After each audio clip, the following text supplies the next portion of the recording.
Bismillahirrahmanirrahim. Assalamualaikum warahmatullahi wabarakatuh.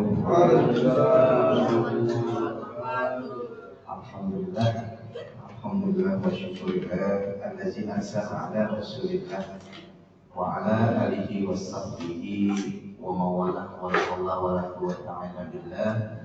Asyhadu an la ilaha illallah wahdahu la syarika lahu wa asyhadu anna Muhammadan abduhu wa rasuluhu allazi la nabiyya ba'dahu. Amma ba'd.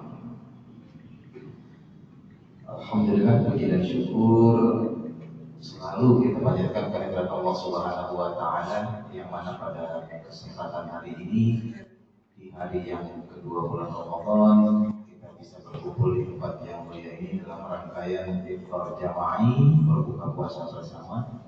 Mudah-mudahan amalia kita selama bulan Ramadan ini insyaallah diterima oleh Allah Subhanahu wa taala.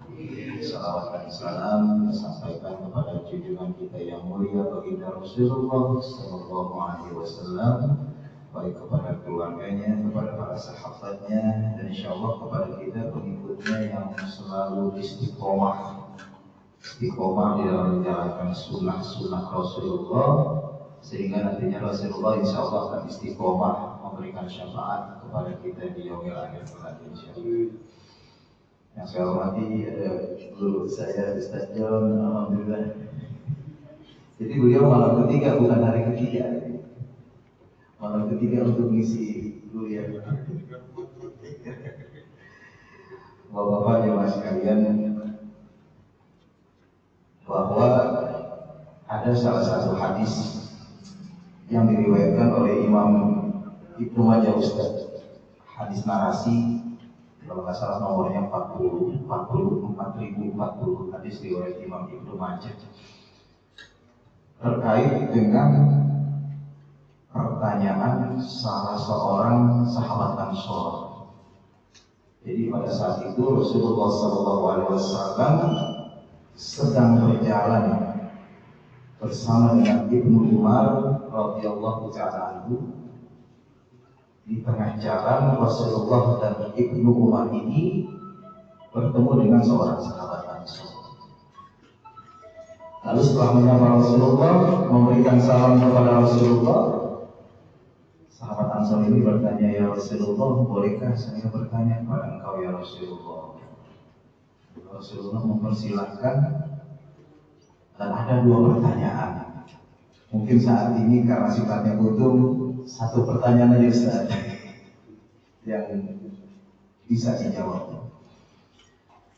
Pertanyaan dari orang Ansor tadi bertanya kepada Rasulullah, "Ya Rasulullah, bagaimana menurut engkau tentang seorang mukmin yang baik?"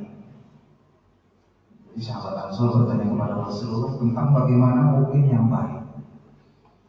Lalu Rasulullah menjawab bahwa mukmin yang baik itu adalah mukmin yang baik akhlaknya.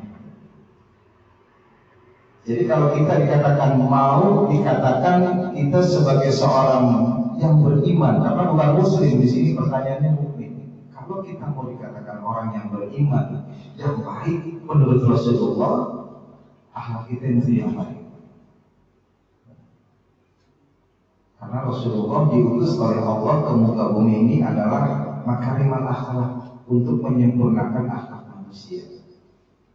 Nah, Ramadan ini adalah salah satu bulan tarbiyah, bulan pendidikan untuk mendidik akhlak itu. Apakah akhlak kita selama setahun kemarin setelah Ramadan kita bisa evaluasi, kita bisa muhasabah tentang akhlak kita bagaimana? Karena yang menilai itu bukan diri kita tapi orang lain. Wah, si Anu akhlaknya baik sekarang, ada perubahan. Jadi jangan sampai kita beribadah, ya kan? Kita bermuamalah, kita berbuat baik kepada Allah, berhablum minallah kita baik, sholat kita baik, berjamaah kita baik, ngaji, zikir kita baik. Tapi muamalah kita terhadap sesama manusia, hablum minallah kita nggak baik, Rasul bilang itu bukan mukmin yang baik. Makanya kalau mau dibilang mukmin yang baik, rubah akhlak kita.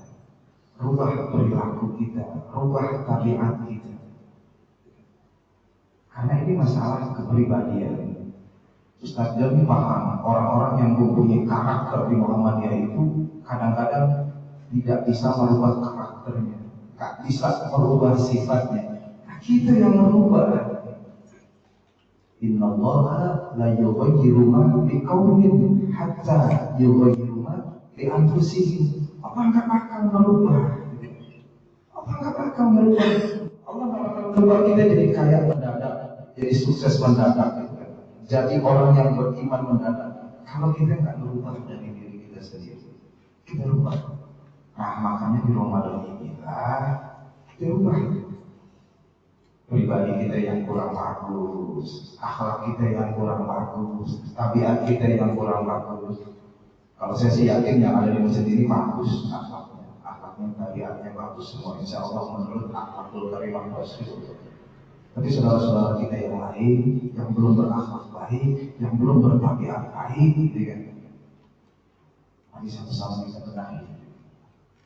Ini Ramadan, bulan tarbiyah, bulan pendidikan. Kapan lagi kita didik 1 bulan di bulan Ramadan ini? Tidak ada yang menjamin usia kita akan sampai ke Ramadan yang akan datang. Walaupun malaikat sendiri tidak ada yang menjamin. Ini ketetapan dari Allah. Makanya di Al-Quran, di dalam surat Al-Qadar, ketika kita masuk ke dalam malam-malam Lailatul Qadar, disitulah Allah menurunkan sebuah ayat, sebuah kalimat. Apa kata Allah? Tanazzalul malaikatu warruhu fiha bi'izni rabbihim min kulli amr. Allah akan menurunkan ribuan bahkan jutaan malaikat di malam hari itu untuk mencatat semua amalan-amalan manusia, termasuk mencatat umurnya, mencatat rezekinya, mencatat jodohnya. Kalau malaikat pada malam hari itu mencatat umur kita, bahwa kita tidak akan bertemu dengan Ramadan yang akan datang, habislah kita. Maka jadikan Ramadan kali ini adalah Ramadan terakhir kita. Maksimalkan Ramadan kita. Sudah berapa tahun kita bertemu dengan Ramadan? Berapa kali kita bertemu dengan Ramadan? Bahkan Rasulullah dalam sejarah hanya 9 kali Rasulullah bertemu dengan Ramadan semenjak 2 tahun Hijriah yang kedua diperintahkan oleh Allah untuk melaksanakan ibadah salat. Kita ada puluhan kali. Oleh karena itu, rubahlah semua kelakuan kita, rubahlah tabiat kita, sehingga Ramadan ini betul-betul dijadikan sebagai bulan pendidikan. Nasrulillah wa barakatuh karim billahi taufiq wal hidayah wa afu minkum. Assalamualaikum warahmatullahi wabarakatuh.